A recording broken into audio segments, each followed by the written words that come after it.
다들인데,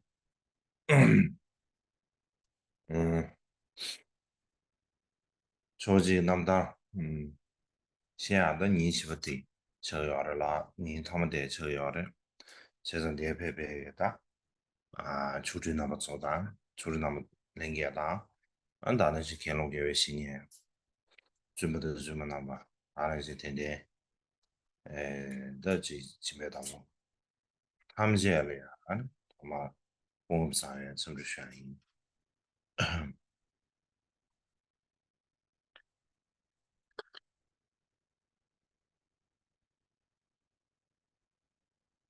다 가상 메리아 더 쉽래 가상 쉽는 신체네 어느 조지 토딩이 졸라 하래 앞에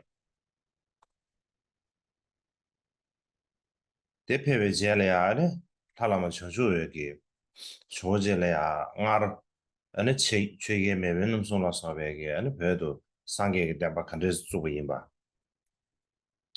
다드네 랑 타르메게 상계에 대바 컨트스 누고 임바 다드네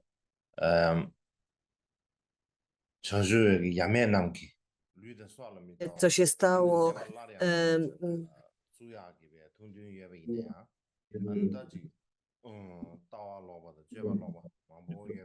Jak Dziangciup robił wszystko, żeby przywrócić jakby właściwe rozumienie dharmy w Tybecie, ale z niepowodzeniem nie udawało mu się to przez cały czas. Więc wyjaśniono mu wszystkie te problemy, wszystkie te przyczyny, dla których został zaproszony do Tybetu.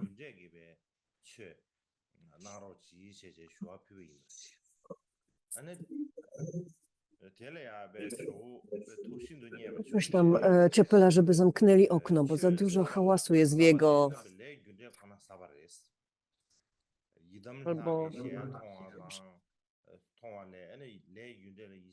Więc w związku z tym wyjaśniono to wszystko Atishi, poproszono go, żeby głównie skupił się na wyjaśnianiu przyczyny i skutku. Ten darmy o przyczynie i skutku.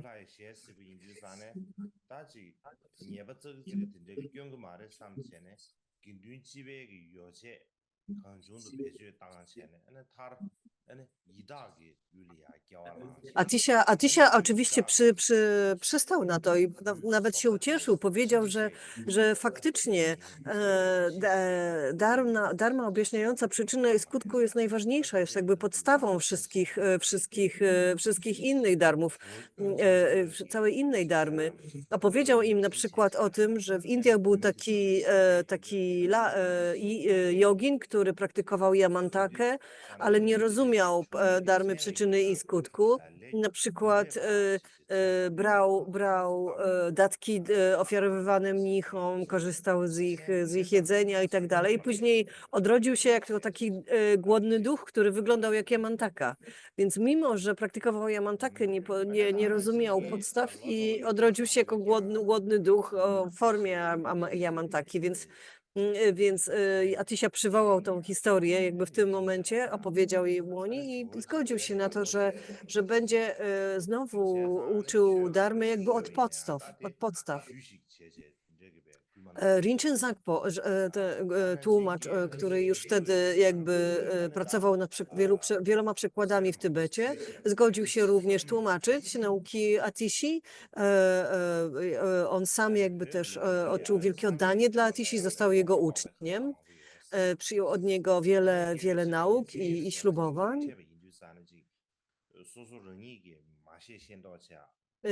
Dziangciup ofiarował wtedy też Atishi złoto i wiele innych darów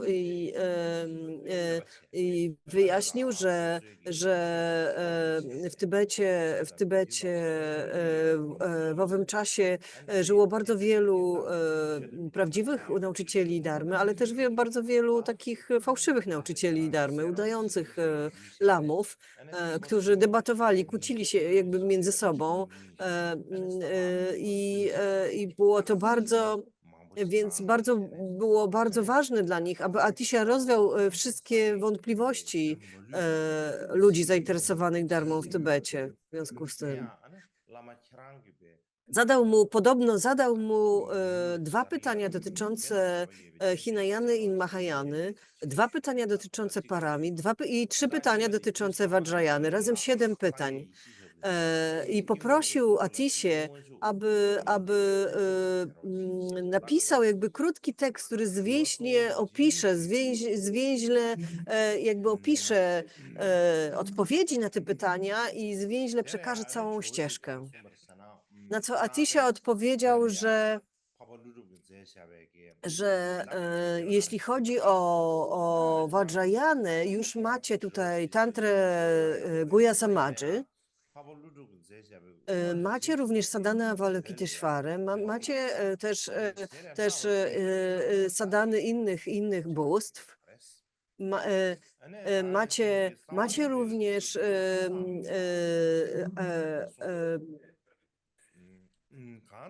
tekst Nagarjuny przetłumaczony na tybetański,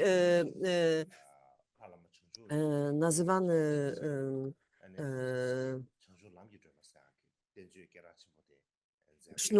sznurem klejnotów, więc to jest i macie również sadhanę Samantabhadry, więc to już jest bardzo dużo. Ale mimo wszystko napiszę wam taki tekst, który objaśnia jakby całą ścieżkę i w ten sposób napisał, takie były okoliczności tego, że napisał lampę oświetlającą ścieżkę do przebudzenia. Lampa oświetlająca ścieżkę do przebudzenia, jak w swoim komentarzu napisał Tsongkhapa, składa się tylko z 67 strof, ale podsumowuje całą ścieżkę Sautri Tantry. Jest w zasadzie takim kompletnym przedstawieniem całej ścieżki buddyjskiej.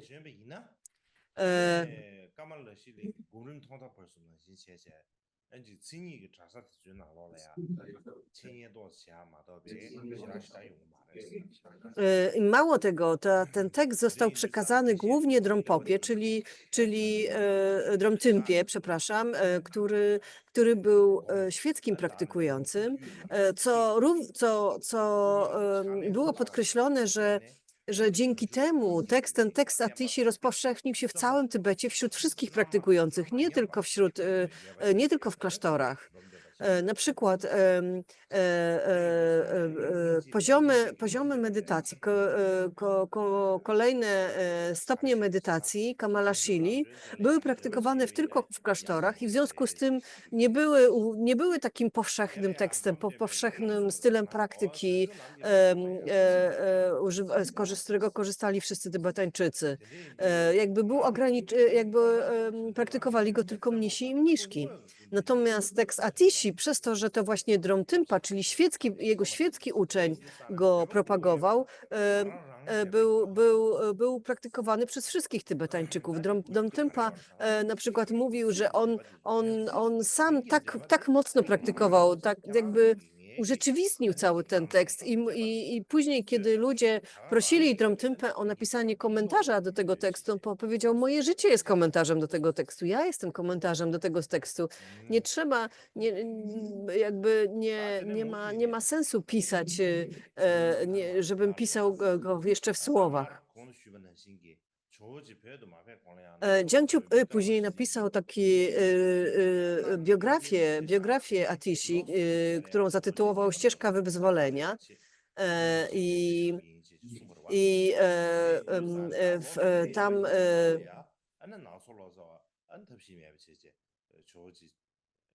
Tam jakby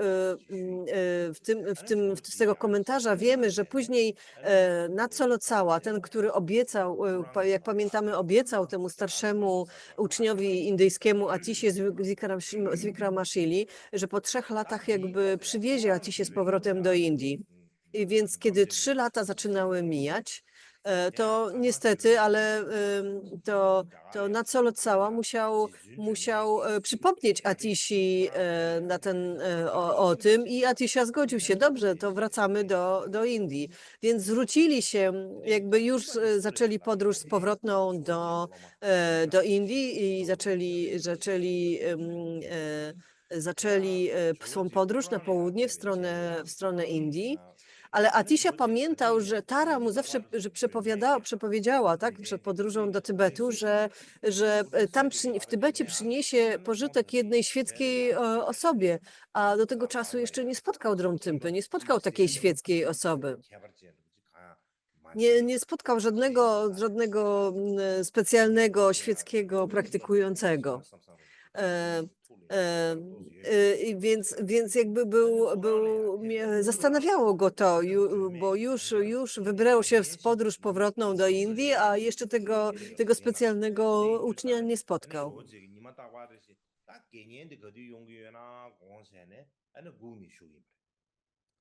Cały czas codziennie myślał o tym, gdzie jest ten specjalny uczeń, gdzie jest ta osoba przepowiedziana przez Tarę. Dromtympa pochodził z Kamu. Więc zanim on w tym Kamie dowiedział się o tym, że Atisia przybył do Tybetu, zanim wybrał się w podróż, zanim przebył tą całą podróż, to trochę minęło. W tamtych czasach nie było tak prosto przebyć całą tą drogę z Kamu do centralnego, czy też tam na północ centralnego Tybetu. Ale w końcu Dromtympa przebył tą podróż i dowiedział się, że Atisia już udaje się w stronę Indii i już jest w Purangu, tak? Już jest na granicy tybetańsko-nepalskiej. Już jest blisko granicy tybetańskiej nepalskiej. Więc udał się do tego w Purangu. Tego dnia, kiedy Dromtympa przybył do domu Atisi, Atisia akurat był na obiedzie, czy też kolacji u sponsora, więc nie było go w tym domu, więc jego asystenci wyjaśnili Dromtympie, musisz poczekać trochę na Atisie, on niedługo wróci. Więc on spytał się, Dromtympa spytał się, gdzie ten sponsor żyje i zaczął iść w tym kierunku tego domu. Atisia zaś udał się, już zakończył swoją kolację u sponsora i zaczął iść w stronę swojego domu i spotkali się na uliczce, takiej wąskiej uliczce. Gdy tylko Dromtympa spotkał Atisię, zaczął składać mu pokłony. A Atisia od razu go rozpoznał, od razu wiedział, że to jest ta osoba przepowiedziana przez Tarę i z radością położył dłoń na jego głowie i zaczął recytować wiele modlitw w sanskrycie. Dromtympa znał sanskryt już wtedy, więc doskonale rozumiał, co Atisia mówi i mógł z nim przeprowadzić bezpośrednią rozmowę, bez żadnego tłumacza, bez nikogo. Po prostu od razu nawiązali kontakt, od razu zaczęli ze sobą rozmawiać.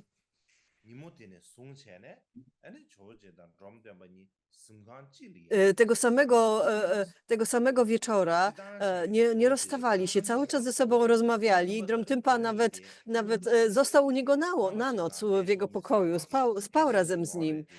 Generalnie nie można, według Vinai, mnich nie powinien przebywać w tym samym pokoju, co z świeckim, ale w szkole Mahasangika, do której należał Atisia, jest to dozwolone pod warunkiem, że się jakoś oddzieli ich jakąś kotarą czy czymś takim, więc wtedy taki mnich nie łamie ślubu, nie narusza swoich ślubowań. Więc tak właśnie się stało. Oni spędzili wręcz całą noc, cały czas rozmawiając.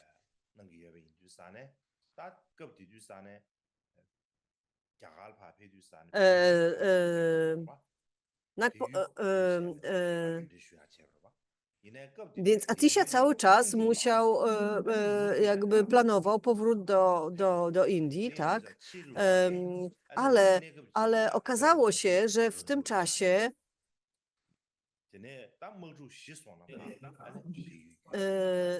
ale w tym czasie Nacolo cały czas jakby chciał spełnić tą obietnicę daną uczniom z Wikramashila, że przywiezie Antisię z powrotem, ale kiedy dotarli do granicy z Nepalu, dowiedzieli się, że w Nepalu wybuchła wojna.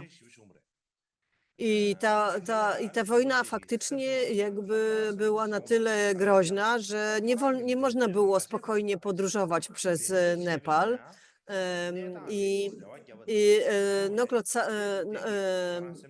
Nacolo Cała był bardzo smutny, ale Atisha wyjaśnił mu, najważniejsze, że próbowałeś, nie spełniłeś swojej obietnicy, ale miałeś intencję ją spędzić. To nie twoja wina, że wybuchła wojna i że nie możemy przedostać się na drugą stronę Nepalu do Indii. Więc po prostu napisz list, wyślij kogoś z listem do Wikramashili i tak Nacolo Cała tak uczynił. Napisał list, dołączył do tego listu trochę złota i również kopię lampy oświetlającej ścieżką do przebudzenia. Więc i faktycznie panditowie z Wikramashili otrzymali ten list i później debatowali, jakby analizowali, studiowali lampę oświetlającą ścieżkę do przebudzenia, która była tą załączona do tego listu. Kiedy będziemy mieli więcej czasu, to możemy więcej powiedzieć na ten temat, co panditowie na ten temat mówili. Tak czy inaczej, Nacolo Cała nie miał wyjścia, nie mógł przejechać przez Nepal z Atisią, więc zostali w Tybecie.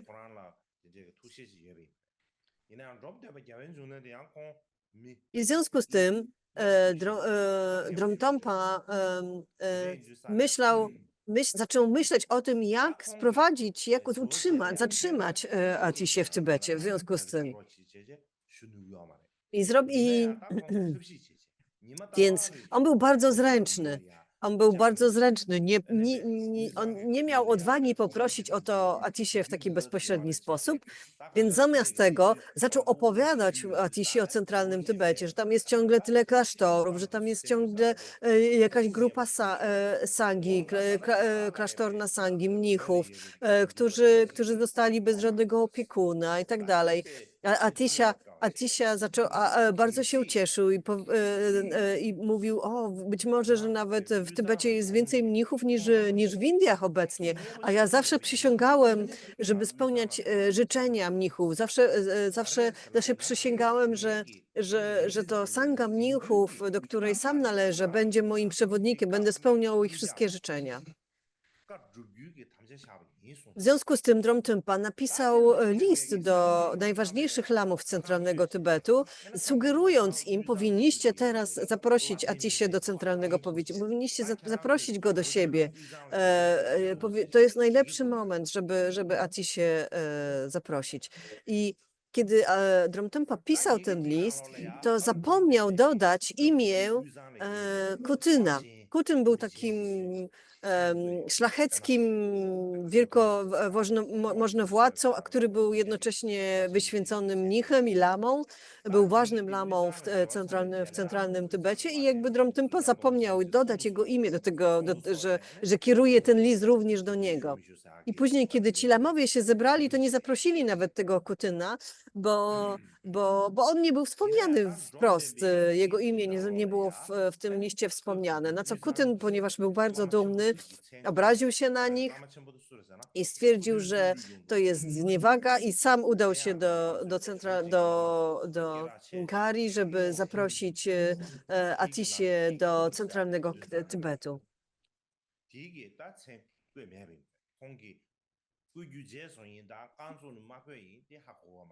반달에 이게 디나 고등 생각이 요마네 제가 손도 수업에 갑을 이내양 그저 고등 대제 쉬움도 봐 Oczywiście teraz nie możemy powiedzieć, czy Atisha, czy Jomtympa faktycznie zapomniał, czy po prostu ominął to imię, tą osobę świadomie. Jak to się działo, tak czy inaczej, doszło do dużego nieporozumienia i w pewnym sensie można powiedzieć, że Kutyn został jakby obrażony w ten sposób. Więc tak czy inaczej i Kutyn, i ci pozostali lamowie tuż za nim wybrali się na południe, aby sprowadzić Atisię do centralnego Tybetu. A Atisia z grupą, z Dromtympą i swoją grupą mnichów i tłumaczami już sam kierował się w stronę centralnego Tybetu. I spotkali się gdzieś po drodze, podrali się gdzieś po drodze, a wtedy mnisi tybetańscy jakby ubierali się w takie ciuby, w takie duże płaszcze. Oczywiście to był chłodny klimat, więc mieli na sobie też takie duże czapy, takie duże, wielkie czapy tybetańskie, jakie często widzicie, mieli te duże ciuby. I oczywiście jeździli też konno, tak? Więc kiedy Atisha zobaczył ich na drodze, to pomyślał sobie, o matko, to jakieś duchy, to jakieś demony tybetańskie się zbliżają do nas. Więc kiedy Kutyn usłyszał, że Atisha jest przestraszony, przerażony, to bardzo szybko wszyscy zdjęli czapki, zdjęli te swoje wielkie ciuby, pokazali się, że pod spodem mają mnisie szaty.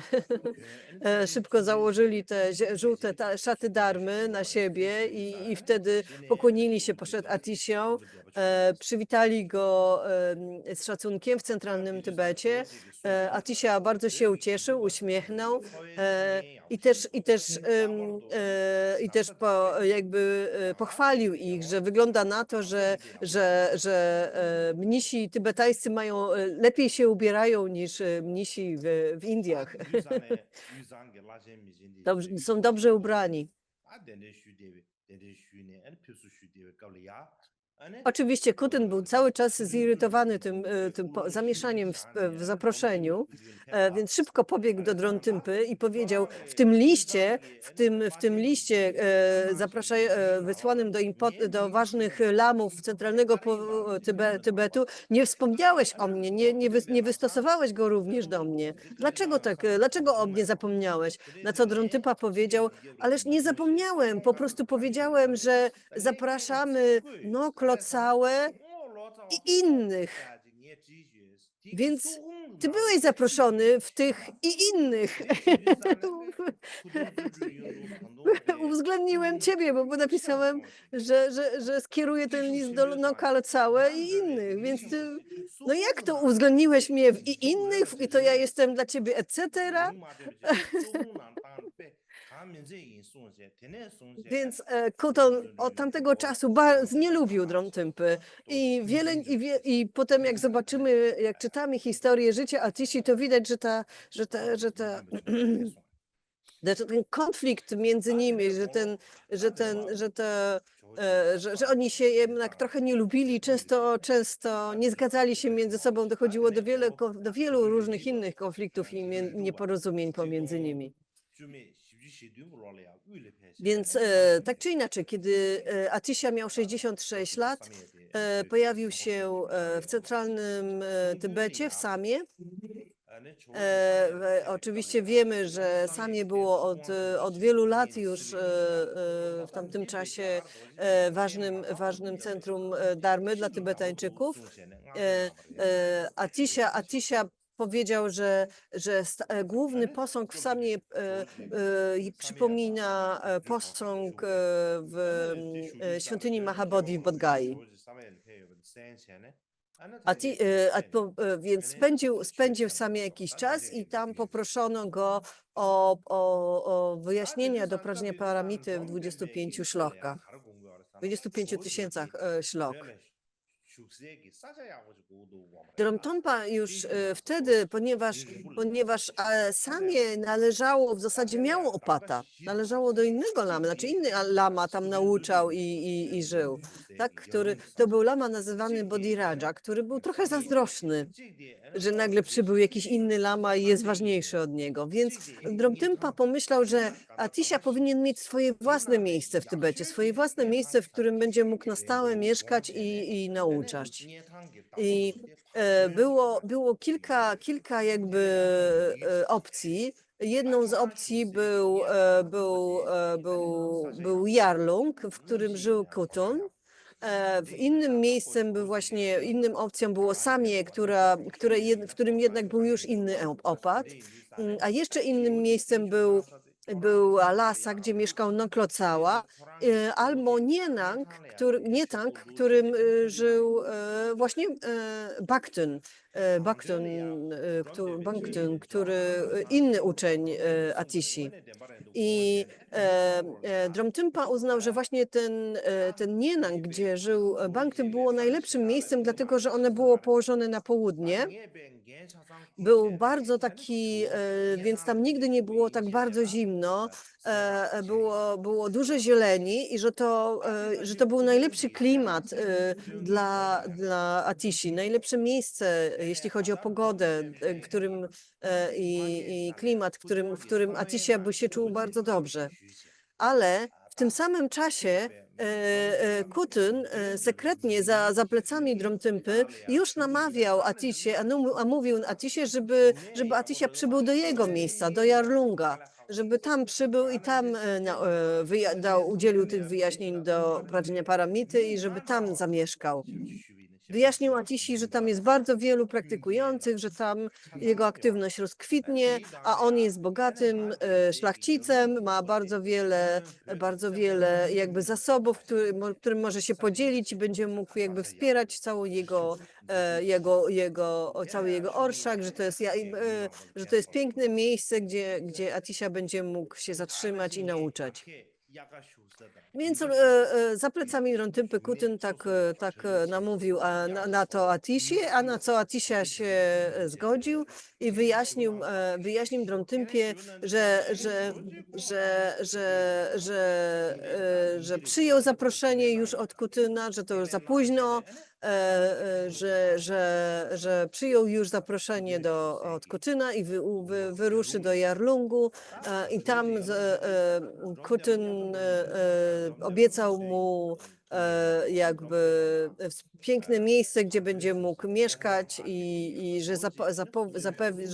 że zapewni wszystkie że zbuduje dla niego rezydencję zimową, rezydencję letnią i tak dalej.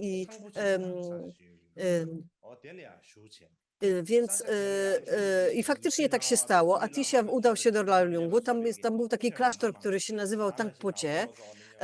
I Atisia zatrzymał się właśnie w tym klasztorze.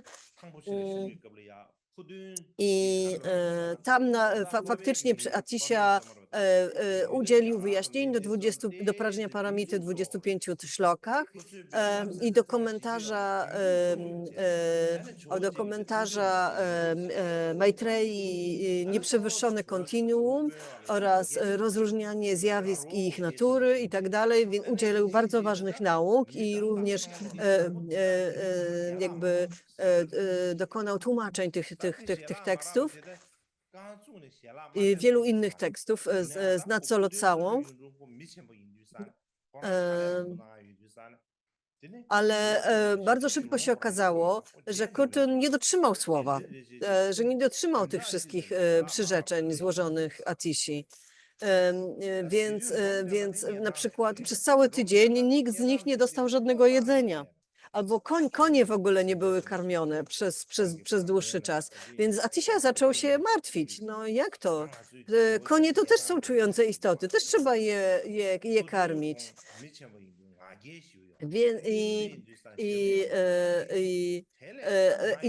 Natomiast Dromtypa zaczął się zastanawiać.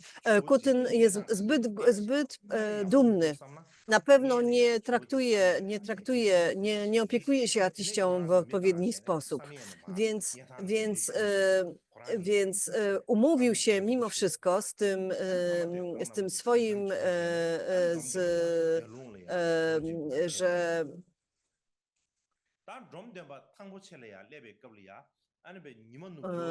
więc pomyślał sobie, że pojedzie mimo wszystko sprawdzić jak Atysia się ma u Putyna i w razie czego sprowadzi go z powrotem do Samie.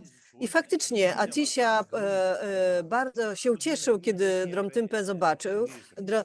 Dromtympa przyjechał wieczorem i ludzie Kutyna nawet nie powiedzieli mu, gdzie Atysia mieszka, kompletnie go ignorowali. Taki asystent Kutyna nawet nie chciał powiedzieć mu, gdzie Atysia, w którym miejscu, w którym domu się zatrzymał, ale w końcu Dromtympa go znalazł i Atysia bardzo się ucieszył i powiedział: wielki,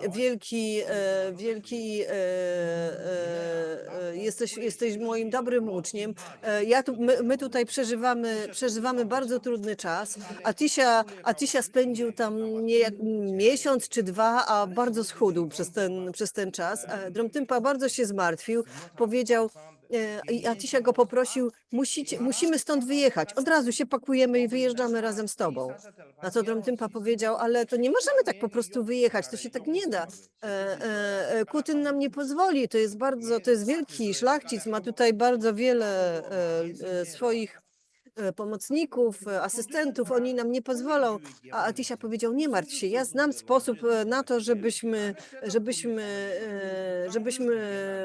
ich zatrzymać, żeby nam nie przeszkadzali. I faktycznie tak się stało. Po prostu spakowali się i od razu ruszyli w podróż i jakoś tak się stało, że faktycznie przez jakiś czas nikt nie widział tego, że oni wyjechali, a ten a, i, i, i, Dromtympa wyjaśnił poza tym Atysi, że jest ten region Nitang, w którym on który on najprawdopodobniej będzie się czuł bardzo dobrze. Tam trawa jest zielona nawet zimą, kwiaty nawet kwitną nawet zimą, tam on będzie się czuł bardzo dobrze, dużo lepiej niż na północy. Atysia bardzo się ucieszył i tym bardziej chciał wyjechać.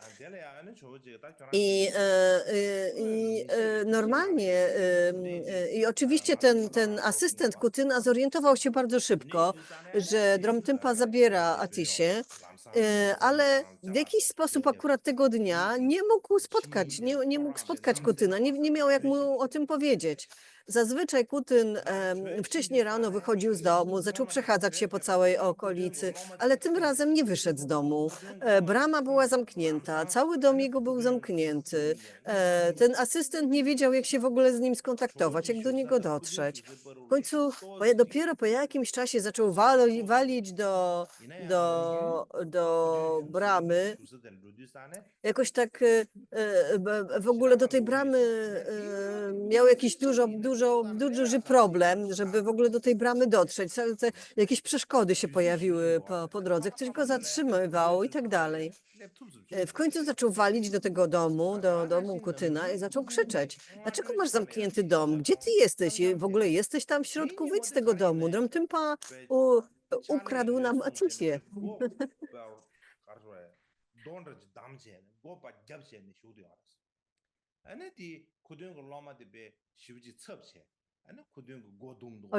Oczywiście Kutyn, jak to usłyszał,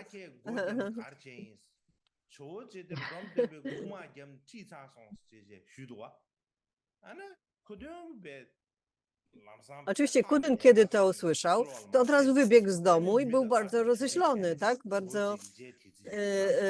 I Kutyn był bogatym szlachcicem, więc miał bardzo dobrego konia, wspaniałego konia, który się nazywał Tanak. I zazwyczaj, kiedy Kutyn wołał tego konia Tanak, to koń bardzo szybko przybiegał do niego. Ale tego dnia akurat tak się stało, że, że bez względu na to, jak długo wołali, jak mocno wołali tego Tanaka, on nie chciał przyjść, biegał, uciekał i Kutyn w ogóle nie mógł jakby nikt nie mógł sprowadzić tego konia do Kutyna. To wszystko oczywiście opóźniało cały pościg, tak, za Aticją. O to chodziło, tak? W końcu Aticia z Dromtympą dotarli do brzegu rzeki. Na rzekę wtedy przekraczało się w takich małych łódeczkach zrobionych ze skóry. Więc nie dało się zrobić tak, żeby oni obaj na tą łódeczkę, na tej łódeczce się zmieścili. Więc Dromtympa powiedział: ja pierwszy przekroczę rzekę, bo jak Kutyn mnie złapie, to mnie mocno pobije. Więc pozwól, że ja pierwszy przekroczę rzekę. I tak się stało. Dromtympa pierwszy przekroczył rzekę, wysłał tą łódkę z powrotem do Atisi i potem Atisia poczekał na łódkę i sam wszedł również do tej łódki i już przekraczał nią rzekę, kiedy właśnie Kutyn i jego cała armia jakby dotarła do tego, również do tej rzeki. Ten koń Tanak był taki jakiś narowisty w tego dnia i taki nieposłuszny, że Kutyn na tym swoim koniu po prostu wpadł do tej rzeki i rzeka niemalże ich porwała. W ogóle Kutyn niemalże utonął w ogóle w tej rzece. Asystenci musieli go wyławiać, łapać tego konia i tak dalej. Całe zamieszanie się pojawiło. A Kutyn zaczął krzyczeć do Atisi: dlaczego mnie zostawiasz? Dlaczego ode mnie uciekasz? Zapomniałeś o mnie? A Atisia do niego krzyczał: to ty o mnie zapomniałeś. Zapomniałeś nas nawet żywić.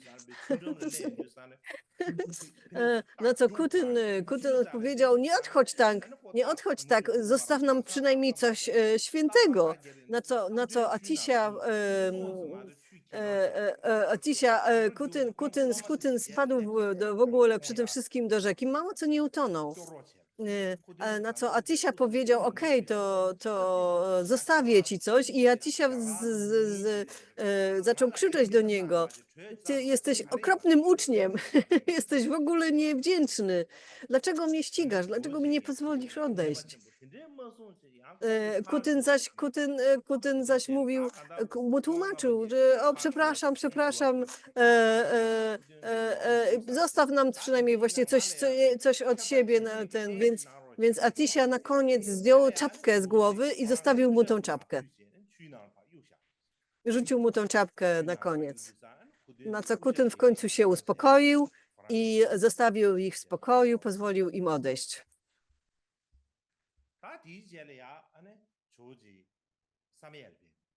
Więc w ten sposób Atisia opuścił Jarlung i udał się z powrotem do Samie, tam, gdzie był bardzo szczęśliwy, bo tam było wiele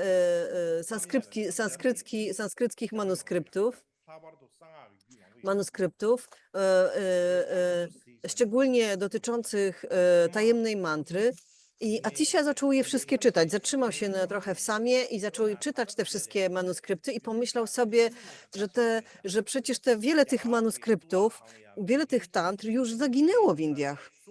Wytłumaczył tym wszystkim uczonym tam w Samie, że indyjskie klasztory kilka razy nawiedził ogień.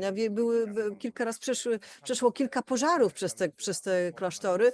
W związku z tym wiele tekstów zaginęło od tego czasu i się okazało, że te teksty przechowały się właśnie w Samie. Więc Atisia na przykład poprosił kilku swoich uczniów, aby skopiowali te teksty, te tantr właśnie z tych manuskryptów zachowanych w Samie i wysłał je z powrotem do Indii, do Vikramashili. Tak jak już wspomniałem, w owym czasie opatem Samie był taki król, mnich, można powiedzieć, który nazywał się Bodhiraja. I on był troszkę zazdrosny o Atisie, i w związku z tym jakby Atisia nie był w stanie, nie mógł zostać na dłużej w Samie, nie mógł jakby na przykład zatrzymać się na stałe w Samie. Więc w końcu Atisia zgodził się przyjąć zaproszenie od tego ucznia Bantyna i udać się do Nienangu. Po drodze do Nienangu zatrzymali się w lasie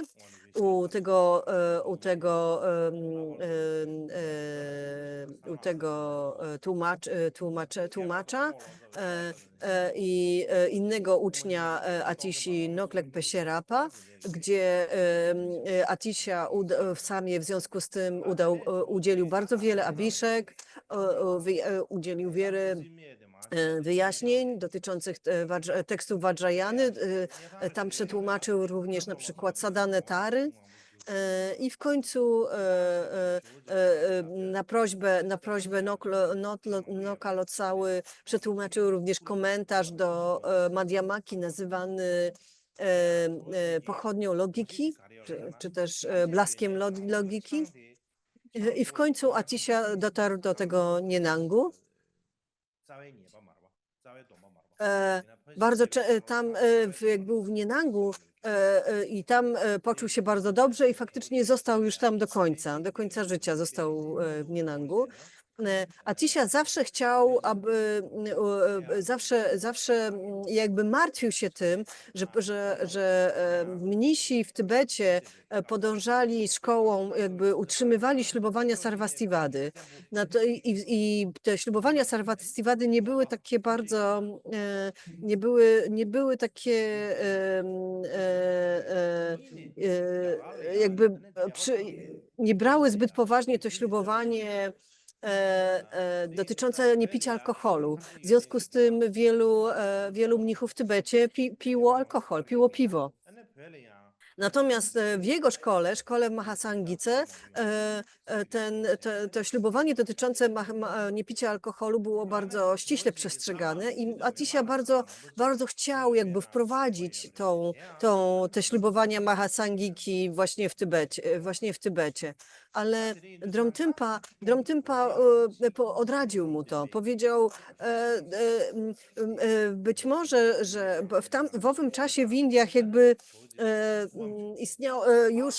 istniała taki duży konflikt pomiędzy różnymi szkołami Vinai, tak? Różnymi szkołami monastycznymi buddyzmu i być może, że taki konflikt, taka pewna rywalizacja pomiędzy szkołami była już obecna w Tybecie. Dlatego być może Dromtympa odradził mu to. Dromtympa również odradził Atisi upowszechnianie Vajrayany, chociaż Atisia bardzo chciał. I wielu ludzi dzisiaj w Tybecie, że to był błąd. Również na przykład Gampopa w historii życia Milarepy mówił, że Milarepa bardzo często, ponieważ Milarepa był rówieśnikiem Dromtompy, tak? Jakby słyszał o tych wszystkich rzeczach i Milarepa był bardzo rozczarowany, bardzo żałował tego, że Atisia był bardzo wielkim mistrzem tantrycznym, bardzo wielkim mistrzem Vajrayany, a przez Dromtympę jakby nie przekazał wielu z tych nauk Vajrayany. W związku z tym później szkoła Kadampy nie miała nauk Vajrayany, nie propagowała nauk Vajrayany, propagowała trening umysłu, propagowała Mahayany, ale nie propagowała Vajrayany. Według Milarepy to był bardzo duży błąd i Milarepa wręcz powiedział, że to był jakaś taka przeszkoda się wdarła, jakiś robal się wdarł do umysłu Dromtympy, że zablokował nie pozwalał, aby Atisi na propagowanie Vajrayany. Być może Dromtympa miał jakiś dobry powód, na przykład bał się, że Tybetańczycy źle te nauki zrozumieją, że zaczną je źle praktykować, w nieodpowiedni sposób praktykować, być może. Dzisiaj wielu ludzi wyraża taki żal również, taki jak Milarepa wyraził. Tak czy inaczej, podróżował po całym centralnym Tybecie, po tym całym regionie wokół Nienangu. Bardzo lubił ten rejon. Bardzo lubił zwierzęta, bardzo lubił spacerować po całej okolicy. Kiedy spotykał jakieś zwierzęta, kozy, krowy, to zawsze je głaskał, pytał się, jak się masz. Szczególnie lubił takie małe pieski, małe szczeniaczki. Brał je na ręce i się pytał: ty biedna istotko, zrobiłaś wielki błąd, odrodziłaś się w takim niefajnym ciele. Jak się masz dzisiaj? Jak ci się dzisiaj powodzi? I tak bardzo lubił, bardzo miał duże, jakby takie, dużo życzliwości wobec zwierząt, traktował je zawsze bardzo dobrze.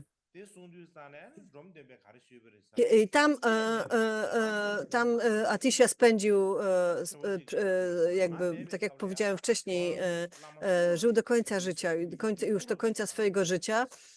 Ludzie w końcu, kiedy Atisha skończył 70 lat, zaczęli go pytać, co mam, szczególnie Dromtympa zaczął go pytać, co mam robić, co ja bez ciebie pocznę, co ja zrobię, jak ty odejdziesz. Na co zawsze Atisha mówił: musisz polegać na moich tekstach, na moich naukach, na wyjaśnieniach, które pozostawiłem. Musisz też wspierać całą sangę, szczególnie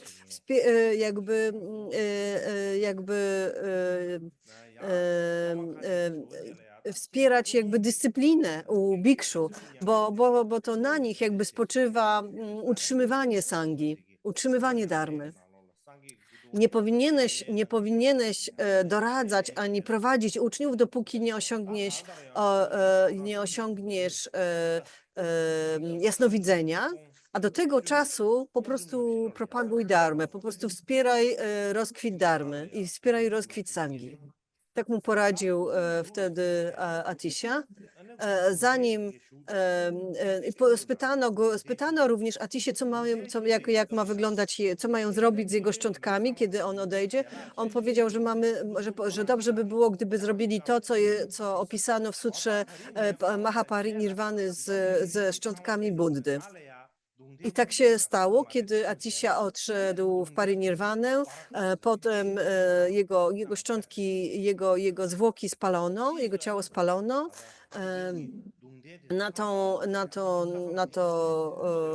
Na ten pogrzeb przybył również Kutyn, który przybył z taką wielką skrzynią metalową i w sekrecie znowu za plecami Dromtympy jakby zebrał te wszystkie prochy Atishi i tym razem to był bardzo dobry pomysł Kutyna, bo później on wykorzystał te wszystkie prochy do zrobienia wielu caca i te wszystkie caca zostały jakby umieszczone w różnych miejscach w Tybecie.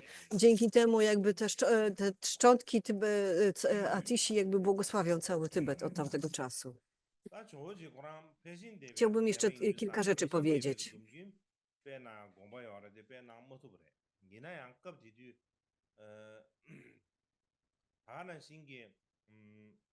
Tak jak powiedziałem, Atisha należał do szkoły Mahasangika, ale nie był w stanie jakby rozpocząć jakby tej linii ślubowań Mahakasangi. Ale bardzo pozostawił bardzo wiele nauk dotyczących Vinai, tego, jak utrzymywać ślubowania, jak czysto utrzymywać ślubowania. Jakby wprowadzał jakby taką nową dyscyplinę wśród mnichów w Tybecie.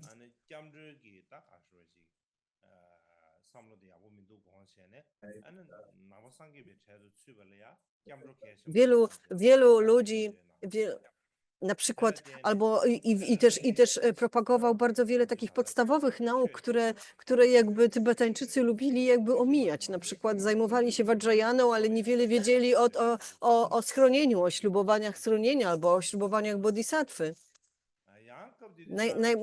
Najprawdopodobniej fakt, że teraz wiemy, jakie są, mamy tak wiele nauk dotyczących schronienia, zawdzięczamy właśnie Atishi. W tamtym czasie był taki trend, że ludzie zajmowali się dzogchen, praktykami dzogchen i tak dalej, a nie przyjmowali schronienia.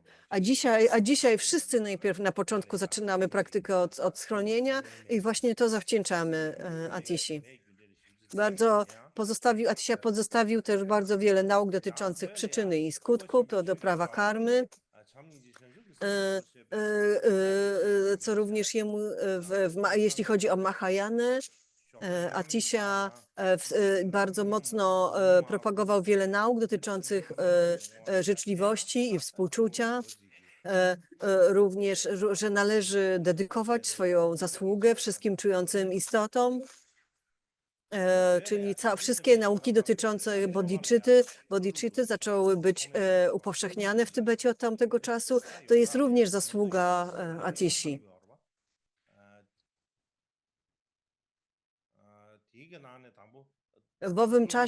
W owym czasie były dwie linie nauk w Indiach, pochodzące od Narjuny i od Asangi, i Atisha otrzymał je obie, wobec czego, kiedy był później w Tybecie, propagował je obie, jakby przekazał je Tybetańczykom obie te linie.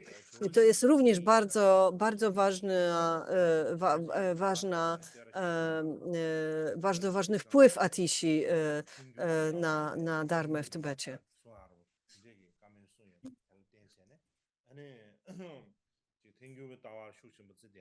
Bardzo często też mówił o tym, że w Madhyamace ten pogląd konsekwencjalistów propagowany przez Chandrakirtiego jest bardzo ważny i dlatego najprawdopodobniej właśnie ta szkoła, te nauki się bardzo upowszechniły w Tybecie. On był również pierwszą osobą, która nauczała nieprzewyższonego kontinuum Maitrei w Tybecie. Jeśli chodzi o sutry,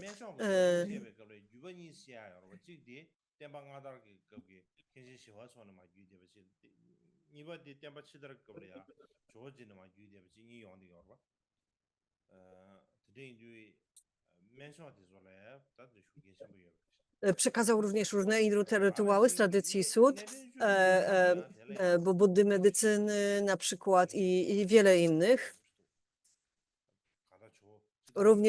Również on na przykład rozpoczął tą tradycję pokłonów do arhatów, który na przykład będziemy praktykować pojutrze najprawdopodobniej.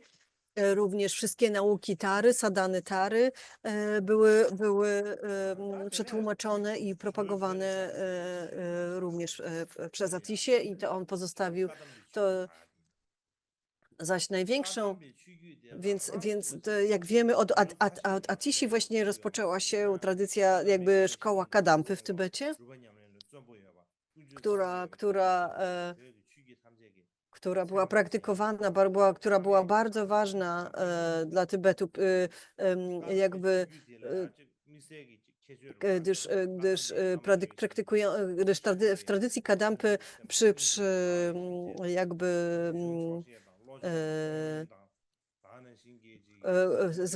jakby zwracano bardzo wielką uwagę na czystość ślubowań, na praktykę bodhicitty i wprowadzono właśnie tą praktykę brania i dawania, więc ta tradycja w Tybecie jakby kwitła przez kilka stuleci. Miała bardzo duży wpływ na cały buddyzm tybetański. Dzięki Atishi powstały pierwsze uniwersytety w Tybecie. Powstało bardzo wiele tłumaczeń, pozostawił po sobie bardzo wiele tłumaczeń w różnych ważnych tekstów.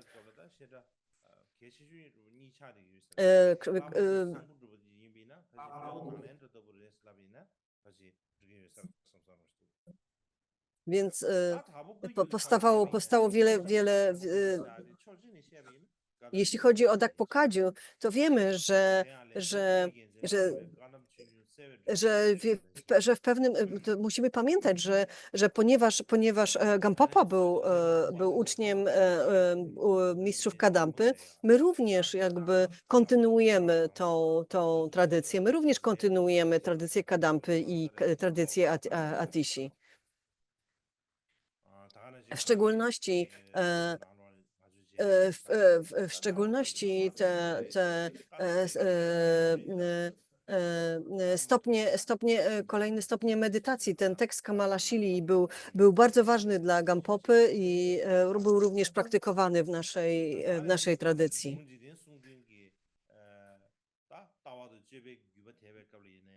Również Jigten Sumgen jakby był bardzo podkreślał, że pogląd Kadampy jest bardzo ważny i również jakby podążał jakby ścieżką jakby wyznaczoną przez Atisię.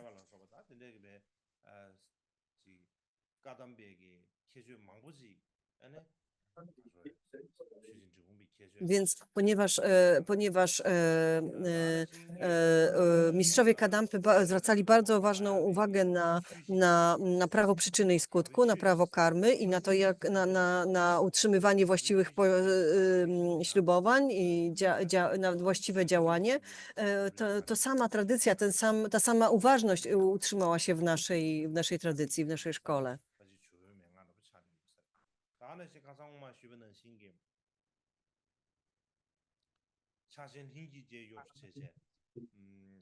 Również te wszystkie nauki dotyczące 3 rodzajów praktykujących pochodzą od Atishi. Współpowstała Guru Yoga pochodzi od Atishi.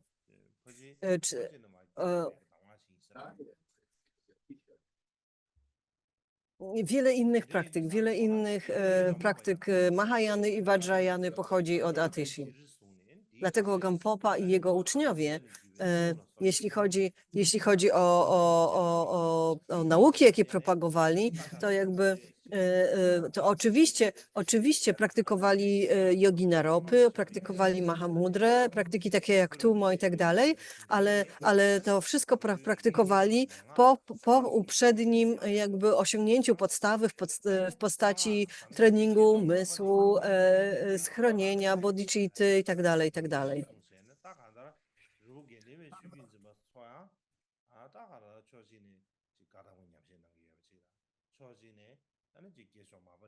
Pamiętajmy, że cała szkoła Gelugpy pochodzi od szkoły Kadampy, więc cała ta tradycja Gelugpy powstała dzięki wpływowi Atishi.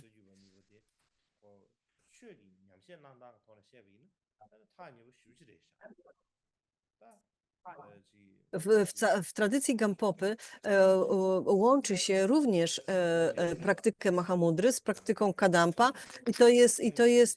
i w zasadzie ich praktyka jest bardzo zbliżona do naszej.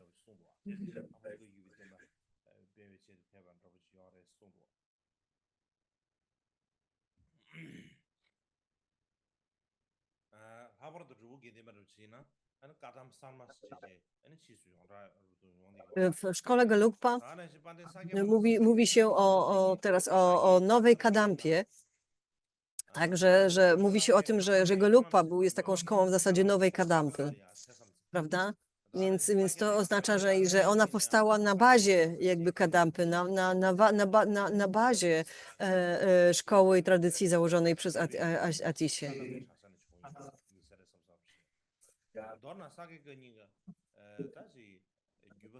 Również wielu uczniów Atishi później było nauczycielami późniejszych mistrzów Sakya, więc Kadampa miała też bardzo duży, jego nauki Atishi miały też bardzo duży wpływ na tradycję Sakya.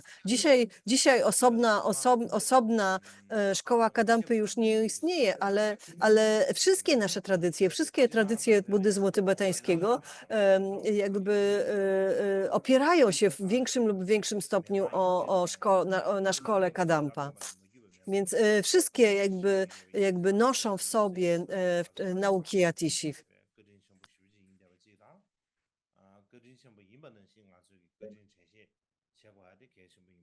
Szczególnie ta stopniowa ścieżka medytacji,